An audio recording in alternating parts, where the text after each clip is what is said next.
Hello friends, welcome to Rudra cooking. இன்றைக்கி நம்ம ருத்ரா குக்கிங்கில் ஹெல்த்தியான, டேஸ்டான, ரொம்ப ரொம்ப அருமையான பாவக்காவில் ஸ்டப்டு தான் செய்ய போகிறோம். பாவக்காவே வேண்டான்னு சொல்கிறவங்க கூட இதை அந்தளவுக்கு விரும்பி சாப்பிடுவாங்க. ரொம்ப ருசியான, அந்தளவுக்கு அருமையான, டேஸ்டான இந்த பாவக்காய் ஸ்டப்டை நம்ம எப்படி செய்யுதுன்னு வீடியோக்குள்ளே போய் பார்க்கறதுக்கு முன்னாடி நம்ம சேனலை மறக்காமல் சப்ஸ்கிரைப் பண்ணிக்கோங்க, சமையல் பண்ணுங்கள், ரொம்ப ரொம்ப சந்தோஷமாக இருங்க. எப்போவுமே கஷ்டப்படாமல் இஷ்டப்பட்டு செஞ்ச சாதாரண சமையல் கூட சரித்திரம் படைக்கும். இப்போ இந்த பாவக்காய் ஸ்டப்டு செய்கிறதுக்கு நான் ஒரு 8 பாவக்காய் எடுத்திருக்கேன். அதை 2 பக்கமும் கட் பண்ணிவிட்டு மேலேயும் கீழேயும் கட் பண்ணிடலாம். கட் பண்ணிவிட்டு நடுவில் கொஞ்சம் பார்த்து ஒரு கீரல் போட்டுக்கலாம். கீழே போடக்கூடாது, மேலே இருக்கிற தோல் மட்டும் போட்டுக்கணும். போட்டுட்டு அது உள்ளே இருக்கிற விதையெல்லாம் எடுத்துடலாம். விதையை எடுத்துகிட்டு அதை கொஞ்சம் பார்த்து பத்திரமாக தான் எடுக்கணும். கீழே ஓப்பன் ஆகாமல் இந்த மாதிரி ஒரு பை டைப்பில் இந்த மாதிரி விதையெல்லாம் எடுத்து வச்சிடலாம். இருக்கிற பாவக்காய் எல்லாத்துலேயுமே அந்த மாதிரி விதையெல்லாம் எடுத்துட்டு நம்ம வைக்கலாம். இப்போ இது எல்லாத்தையும் ஒரு பவுலில் போட்டுக்கிட்டு ஒரு 1/2 டீஸ்பூன் இருக்கிற மாதிரி உப்பு, ஒரு 1/2 டீஸ்பூன் மஞ்சத்தூள் இதை சேர்த்து அதில் நல்லா பிசைஞ்சு வச்சுக்கலாம். இது எதுக்குன்னா அந்த கசப்பு தன்மை போகிறதுக்காக தான்.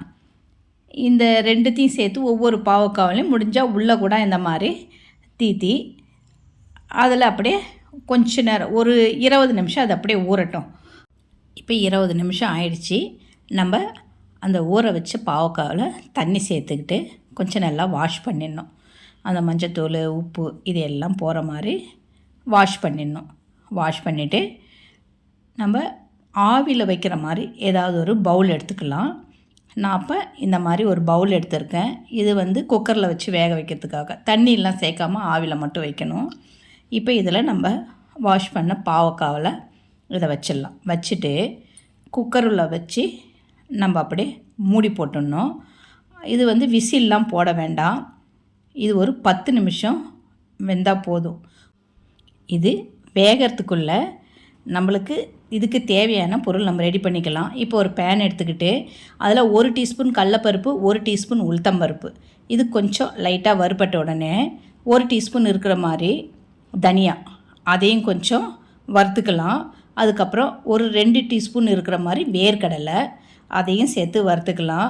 இது எல்லாமே ரொம்ப வாசனையாகவும் டேஸ்ட்டாகவும் இருக்கும். எள்ளு அற்புதமாக இருக்கும், நம்ம உடம்புக்கு ரொம்ப ரொம்ப நல்லது. ஒரு 2 டீஸ்பூன் எள்ளு, சீரகம் ஒரு 1/2 டீஸ்பூன் இதை எல்லாத்தையுமே வறுத்து கொஞ்சம் ஆற வச்சு மிக்ஸி ஜாரில் போட்டு கொஞ்சம் கொரகொரப்பாக பல்ஸ் மூடில் அரைச்சி எடுத்து ஒரு ஓரமாக வச்சுட்டு அதே பேனில் ஒரு 4-5 டீஸ்பூன் எண்ணெயை சேர்த்து நான் வெங்காயம், பெரிய வெங்காயம் தான், அதை பொடியாக கட் பண்ணி வச்சுருக்கேன்.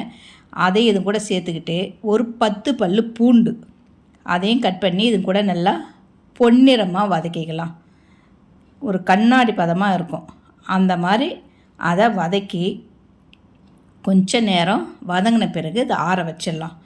நம்ம ஆல்ரெடி மிக்ஸி ஜாரில் அரைச்சி வச்சுருக்க இல்லையா, அந்த பருப்பெல்லாம் அதுவும் கூட காரத்துக்கு சில்லி பவுடரும், டேஸ்ட்டுக்கு உப்பு, அப்புறம் கொஞ்சமாக மஞ்சத்தூள் இதையெல்லாம் சேர்த்துக்கிட்டு நம்ம இப்போ வதக்கி வச்சுருக்கிறேன் இல்லையா அந்த வெங்காயம், பூண்டு அதையும் இது கூட சேர்த்து நல்லா ஃபஸ்ட்டு தண்ணி சேர்க்காமல் கொஞ்சம் கொரகொரப்பாக அரைச்சிட்டு அதுக்கப்புறம் கொஞ்சம் தண்ணி சேர்த்துக்கலாம். நம்மளுக்கு தேவைப்பட்டால் கொஞ்சமாக தண்ணி சேர்த்து இந்த மாதிரி அரைச்சி எடுத்துக்கலாம்.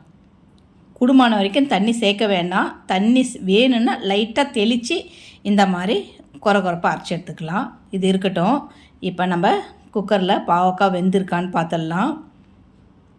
இந்த பதம் கரெக்டாக இருக்கும். ரொம்பவும் குழகுழன்னு ஆகக்கூடாது. ஏன்னா ஸ்டப்டு செய்யறதுக்காக இது கரெக்டான பதம். இப்போ அதை எடுத்து கொஞ்ச நேரம் ஆற வச்சுட்டு அது உள்ளே நம்ம ரெடி பண்ணி வச்சுருக்கேன் இல்லையா அந்த அந்த ஸ்டப்டு எல்லாம் இது உள்ளே வைக்கணும். அந்த கிரேவி மாதிரி இருக்கு இல்லையா, அந்த மசாலாவை நம்ம இதுக்குள்ளே வச்சிடணும். வச்சு எந்த அளவுக்கு அதில் பிடிக்குதோ அந்த அளவுக்கு நம்ம வச்சு அதை அப்படியே மூடி தட்டில் ரெடி பண்ணி வச்சிடலாம். இந்த மாதிரி எல்லாத்தையும் ரெடி பண்ணி வச்சுட்டு ஒரு தவா எடுத்துக்கலாம். தவா எடுத்து அதில் ரொம்ப எண்ணெயில் போட்டு ஃப்ரை பண்ணால் எண்ணெய் நிறைய பேருக்கு எண்ணெய் பிடிக்காது. அதனால் கொஞ்சமாகவே எண்ணெய் சேர்த்துக்கிட்டு இந்த அளவுக்கு போதும். அந்த எண்ணெயில் நம்ம ரெடி பண்ணி வச்சுருக்கிற அந்த பாவக்காய் ஸ்டப்பு எல்லாத்தையும் அப்படியே வச்சு வேக வைக்கணும். முதல்ல ஒரு பக்கம் நல்லா வேக வச்சுட்டு சிம்மில் வச்சுக்கோங்க. அதுக்கப்புறம் கொஞ்சம் நேரம் வெந்த பிறகு கொஞ்சம் ஒரு மூடி இருந்தால் மூடி போட்டுட்டிங்கன்னா கொஞ்சம் நல்லாவே சீக்கிரம் வெந்துடும். அதுக்கப்புறம் அதை திறந்து திருப்பி விட்டுக்கோங்க. இதே மாதிரி நல்லா 2 பக்கமும் வேகிற வரைக்கும் திருப்பி எடுத்துக்கிட்டிங்கன்னா அருமையான பாவக்காய் ஸ்டப்புடு நம்மளுக்கு ரெடி ஆகிடும். இது ரசம் சாதம் கூட வச்சுக்கிட்டு சாப்பிட்லாம், தயிர் சாதத்தை கூட வச்சுக்கிட்டு சாப்பிட்லாம். சும்மா 2ஆக கட் பண்ணி அப்படியே சும்மாவே கூட சாப்பிட்லாம். கசப்பு தன்மையே இருக்காது, அந்த அளவுக்கு டேஸ்ட்டாக இருக்கும். குழந்தைங்களுக்கு கூட கொடுத்தீங்கன்னா அம்மா இது பாவக்காவில் செஞ்சீங்க அப்படின்னு கேட்பாங்க. அவ்வளோ அருமையாக இருக்கும். எப்படி 2 பக்கமும் வேக வச்சுருக்கேன் பாருங்கள். இதே மாதிரி நீங்கள் ஃப்ரை பண்ணி எடுத்துக்கோங்க. பார்க்குறதுக்கே கலர்ஃபுல்லாக இருக்கும், டேஸ்ட்டும் அற்புதமாக இருக்கும்.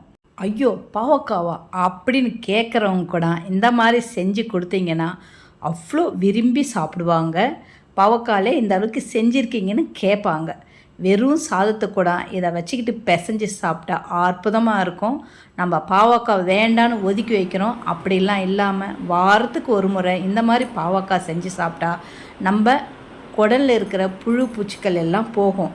நம்ம எப்படி வீட்டுக்கு அப்பப்போ சுண்ணாம்பு அடித்து வீட்டை நம்ம எப்படி நல்ல மாதிரியாக வச்சுக்கிறோமோ அதே மாதிரி இந்த மாதிரி பாவக்காய், சுண்டைக்காய் இதெல்லாம் நம்ம செஞ்சு சாப்பிட்டா நம்ம வயிறுக்கும் ரொம்ப ரொம்ப நல்லது.